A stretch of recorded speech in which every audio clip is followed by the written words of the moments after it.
Assalamualaikum warahmatullahi wabarakatuh. Selamat malam dan salam sejahtera untuk semuanya. Izinkan saya menyapa yang saya hormati Ketua Dewan Pertimbangan Kadin, Bapak Anindya Bakri, Ketua PLH Kadin, Bapak Yuki Nugrahawan Hanafi, dan juga Ketua Kadin DKI Jakarta, Ibu Diana Dewi, partner saya selama ini ketika di Jakarta. Kemudian Bapak Tony Wenas, Ketua SC Dialog Kadin bersama Capres, dan Ketua Penyelenggara Ibu Karmelita Hartoto, dan yang saya hormati juga para Ketua Kadin Provinsi yang berkumpul bersama di sini, para pimpinan Kadin Pusat, dan seluruh keluarga besar Kadin yang hadir pada malam hari ini. Saya pertama ingin sampaikan terima kasih atas undangan ini. Ketika saya diundang waktu itu, saya bilang insya Allah hadir. Dan ini sebenarnya rute saya tidak berada di Jakarta. Jadi malam ini khusus pulang hanya untuk ini, besok pagi pergi lagi. Jadi tadi saya di Kalimantan, besok saya di Sumatera Utara, dan malam ini khusus hanya ini. Besok pagi-pagi udah berangkat lagi. Jadi saya melihat pertemuan ini bagi kami amat penting, dan mudah-mudahan bermanfaat bagi kita semua. Nah, yang kedua, saya ingin mulai dengan menyampaikan terima kasih. Karena setiap kali keliling ke daerah, melihat kemajuan yang ada, kita melihat fakta-fakta di situ, bukan lihat statistiknya, melihat kemajuannya. Dan di balik itu ada pengusaha-pengusaha yang mengusahakan itu semua terjadi. Jadi saya ingin sampaikan terima kasih bahwa selama ini telah memajukan perekonomian, menyiapkan lapangan pekerjaan, dan insya Allah ke depan kita sama-sama menjadikan Indonesia adil makmur untuk semuanya. Saya ini kalau dengar amin gitu gimana gitu rasanya itu ya. Tapi kan ya amin juga gitu ya, amin juga. Jangan berhenti mengucapkan amin setiap niat baik kita ucapkan ya. Gitu. Ya. Jadi seru nih kita. Nah, sampai mana tadi itu ya? Ya, nah jadi gini, saya ingin ada waktu nih sekitar 10 menit untuk memaparkan. Jadi kami ingin bercerita sedikit apa sesungguhnya menjadi visi kami. Saya ada slide di sini, insya Allah boleh dipasang. Kalau tidak salah sudah tersambungkan dengan iPad di sini. Saya biasa operasikan sendiri, jadi lebih mudah. Tapi saya ingin sampaikan kepada semuanya, barangkali sambil kita memikirkan tentang Indonesia ke depan. Apa sesungguhnya tugas terpenting dari seorang pemimpin yang diberi kewenangan? Pemegang kewenangan satu hal, pemimpin satu hal. Ketika seorang pemimpin diberi kewenangan, apa tugas utamanya? Tugas utamanya adalah membuat keputusan. Membuat keputusan.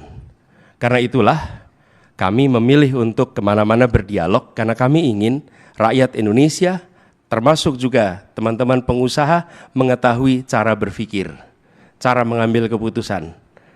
Apa gagasan yang ada di belakangnya. Kenapa? Karena kita akan memilih orang untuk mengambil keputusan, bukan memilih orang untuk dipasang fotonya di ruang-ruang kelas di seluruh Indonesia. Kalau kita milih orang untuk dipasang foto di Indonesia, maka kita bandingkan bannernya. Tapi kalau ngambil keputusan, bandingkan pikirannya, bandingkan gagasannya. Karena itulah kami melihat kesempatan ini untuk menyampaikan, dan belum tentu kita 100% paham, sepemahaman. Bisa jadi 90%, 80%, tapi ada ruang untuk membandingkan antara aspirasi kami dengan apa yang menjadi gagasan dari calon. Itu menurut kami ruang yang sangat baik. Karena itu saya ingin secara khusus sampaikan terima kasih. Kadin menyelenggarakan sudah 4 kali forum seperti ini. Betul ya Pak Nin? Karena disinilah kesempatan untuk menunjukkan. Nah, bagaimana gagasannya? Kalau boleh ditampilkan. Sudah Pak. Sudah? Oh udah ini? Oh, oke. Sebelah kiri. Ya siap. Visi kami seperti itu tulis di sana. Visi kami adalah Indonesia adil makmur untuk semua. Jadi kami menginginkan, kami mengharapkan, kalau di sininya udah, ya coba. Kalau boleh nanti ada teknisi membantu ya, lihat. Tapi intinya kami ingin Indonesia adil makmur untuk semua. Dan adil makmur untuk semua itu artinya kita menginginkan ada kesetaraan kesempatan. Kesetaraan untuk bisa tumbuh dalam sebuah rencana yang kami istilahkan pembangunan ekonomi, pertumbuhan ekonomi berkualitas. Apa pertumbuhan ekonomi berkualitas? Pertumbuhan yang diiringi dengan pemerataan dan diiringi dengan keberlanjutan. Kenapa dia perlu merata? Karena kita ingin membangun seluruh Indonesia. Kenapa berkelanjutan? Karena kita ingin Indonesia bisa terus digunakan oleh anak cucu kita. Karena itu pembangunan ekonomi, pertumbuhan yang berkualitas. Nah, ini yang ada di dalam gagasan kami. Tapi kenyataannya, dalam beberapa dekade terakhir ini, kita menyaksikan pembangunan ekonomi yang tersentralkan. Dan kalau tersentralkan artinya peluangnya pun tersentralisasi. Kami berharap ke depan kondisi ini bisa berubah. Perekonomian kita, istilah kami dicenderai dengan kesenjangan antar wilayah. Ini PDRB berdasar PDB kabupaten kota triliun rupiah, di sini angkanya terlihat. Dari situ tersandingkan data betapa pusat-pusat perekonomian itu terkumpul di beberapa wilayah utama saja. Ini bukan sesuatu yang baru, ini sudah kita sadari lama. Karena itulah kemudian kami melihat ini sebagai salah satu masalah yang ingin kita selesaikan. Dan kalau kita lihat ke depan, maka kita akan sama-sama menyaksikan pertama, indeks pembangunan manusia kita. Jawa dan Sumatera itu angkanya 74, sisanya 69. Selisihnya 5 poin. Tapi jangan lihat 5 poin. Angka 69 itu ada di Jawa dan Sumatera 10 tahun yang lalu. Jadi gapnya antara Jawa, Sumatera dengan seluruh Indonesia adalah 10 tahun, bukan 5 poin. Karena untuk mencapai 5 poin itu diperlukan waktu 10 tahun. Jadi kalau kita tidak seriusin dalam pengembangan kualitas manusia, maka dorongan pertumbuhan ekonomi itu sulit untuk bisa berkelanjutan. Yang berikutnya, kita mengetahui bahwa tantangan biaya logistik yang cukup besar. Kita saksikan di dalam beberapa tahun terakhir ini biaya logistik terhadap PDB justru meningkat dari 22% menjadi 23%, dan salah satu sebab mengapa kita akan sulit untuk mendorong pertumbuhan ekonomi apabila praktek korupsi tidak dibereskan.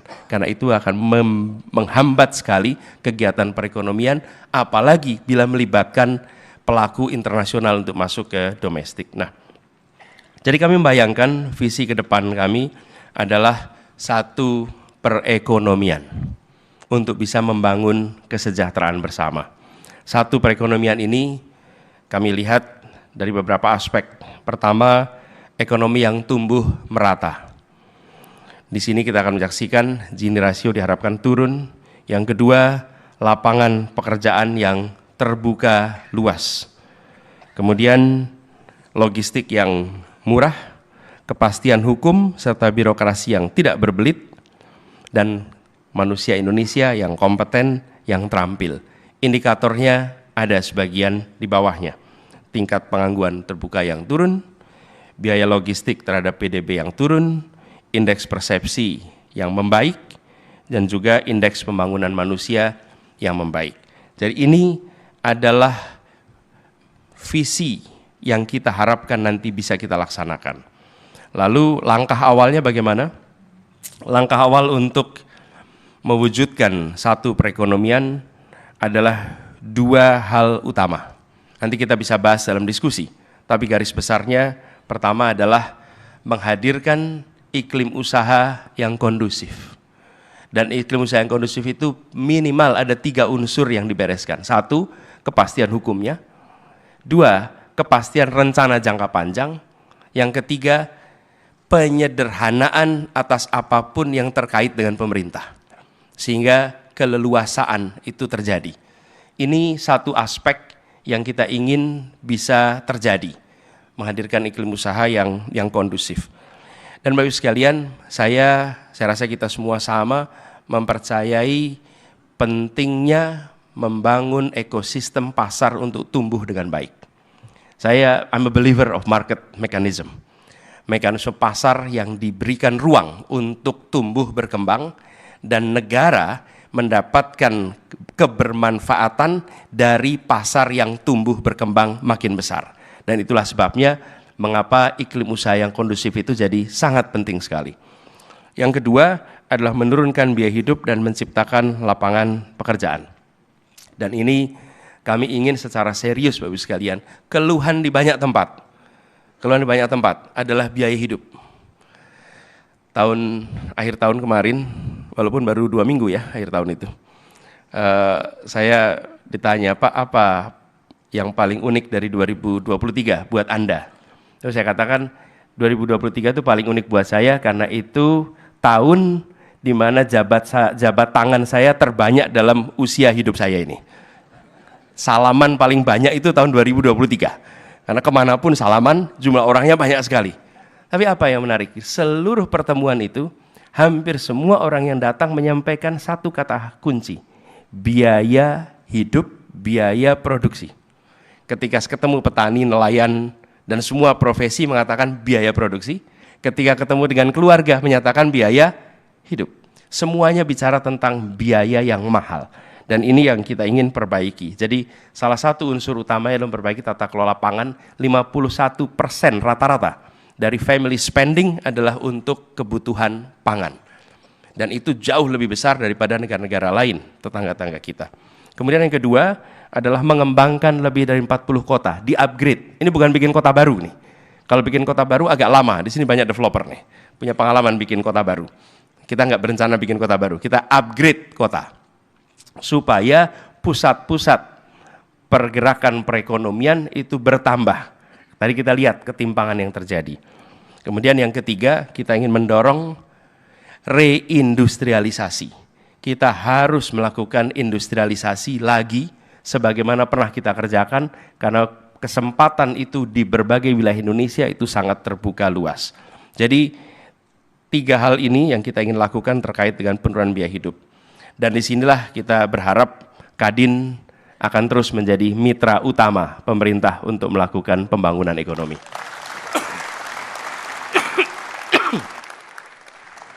Dan kami akan meneruskan tradisi yang kami biasa kerjakan. Saya rasa teman-teman Kadin di Jakarta punya pengalaman. Jadi kami begini Bapak sekalian, menyatakan apa yang mau dikerjakan besok itu gak mudah sekali. Siapa saja bisa bilang apa yang mau dikerjakan besok. Pertanyaannya, apa yang sudah dikerjakan kemarin? Bapak Ibu juga kalau merekrut orang, pasti tanyanya, what have you done? Apa yang sudah Anda kerjakan? Bukan apa yang mau dikerjakan besok. Nah, kami pendekatan dalam berbagai kebijakan adalah kolaborasi. Kemitraan, kesetaraan. Ya, pemegang kewenangan ada di pemerintah, tapi pemegang pengetahuan belum tentu ada di pemerintah.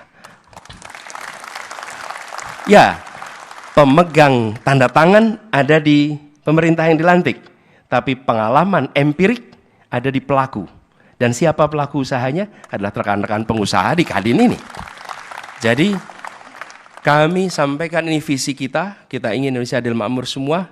Nantinya kita perlu duduk bersama untuk memastikan bahwa susunan reformasi atas regulasi adalah reformasi regulasi yang membuat pasar tumbuh berkembang dengan baik dan setara. Dan ini yang saya sampaikan, jadi satu mitra, kemudian kedua kami berharap menjadi promotor kemajuan industri dan perdagangan dalam skala nasional, regional, global. Dan ini salah satu mimpi kami. Kami berharap para pengusaha-pengusaha Indonesia bisa menjadi tuan rumah di negeri sendiri, sekaligus tamu mempesona di negeri orang. Jadi kalau hanya tuan rumah di negeri sendiri rasanya kurang. Karena kita sudah harus berbicara pelaku usaha Indonesia berada di tataran global. Jadi ketika ditugaskan di dalam pertemuan-pertemuan global, kita harus mengajak para pengusaha Indonesia untuk bersama-sama hadir dan expand keluar. Ekspansi keluar itu bukan soal pasar saja, tapi soal benchmarking atas quality process management, quality atas delivery, jadi melampaui sekedar menjangkau pasar yang lebih luas. Dan itulah sebabnya kami berharap nantinya bisa bermitra lebih jauh lagi dengan Kadin. Dan terakhir tentu jadi katalis penggerak perekonomian nasional, dan harapannya nanti ini menjadi inkubasi tempat untuk tumbuhnya pengusaha-pengusaha kelas nasional dan internasional.